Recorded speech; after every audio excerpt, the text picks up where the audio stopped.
दिल्ली के सीएम अरविंद केजरीवाल ने कहा है कि CAA लागू होने से देश असुरक्षित हो जाएगा, अव्यवस्था की स्थिति पैदा हो जाएगी। अन्य देशों के अल्पसंख्यकों पर करदाताओं का पैसा खर्च करना स्वीकार्य नहीं है। उन्होंने कहा है कि CAA के हिस्से के रूप में पड़ोसी देशों के अल्पसंख्यकों को भारत की नागरिकता दी जाएगी। इन देशों में 2.5 करोड़ से ज्यादा अल्पसंख्यक हैं और नागरिकता पाना उनके लिए किसी सपने के सच होने जैसा होगा। उनमें से आधे भारत आ गए तो हम उन्हें कहाँ ठहराएंगे। पहले घुसपैठिए हमारी सीमा पार करने से डरते थे, अब वे खुलेआम घुस जाएंगे। आज जो 2014 के पहले भी आए थे, हमारे देश के अंदर उनके अधिकार नहीं है। आप उनको नागरिकता देके अब सरकारी नौकरियों दी जाएंगी उनको। पाकिस्तान से आए हुए घुसपैठियों को हमारे देश के अंदर अब सरकारी नौकरियां दोगे आप। उनको उनके राशन कार्ड बनाएंगे हम लोग।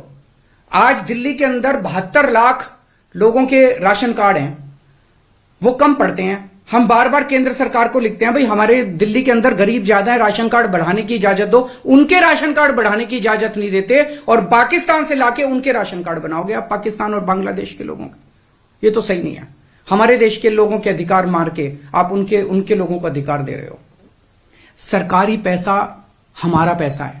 सरकारी पैसा 140 करोड़ लोगों का पैसा है, हमारे टैक्स का पैसा है। पाकिस्तानियों ने टैक्स नहीं दिया, बांग्लादेश के लोगों ने टैक्स नहीं दिया, इस देश के लोगों ने टैक्स दिया।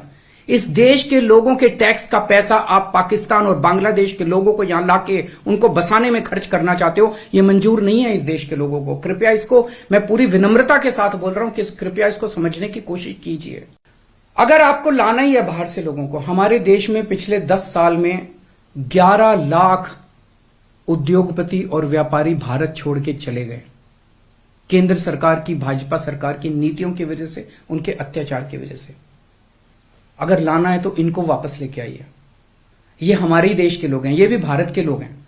ये 11 लाख लोग देश को छोड़ के चले गए, ये वापस आएंगे। ये अमीर लोग हैं, इनके पास पैसा है। ये आएंगे, फैक्ट्री लगाएंगे, दुकानें खोलेंगे, व्यापार करेंगे, लाखों बच्चों को रोजगार देंगे। इनको लेके आइए ना, पूरा देश आपका साथ देगा। पर पाकिस्तानियों को और बांग्लादेशियों को हमारे देश के अंदर लाके अगर आप बसाएंगे, ये देश को मंजूर नहीं है। नमस्कार। टॉप स्टोरी ब्यूरो के लिए दिल्ली से हेमंत कुमार की रिपोर्ट।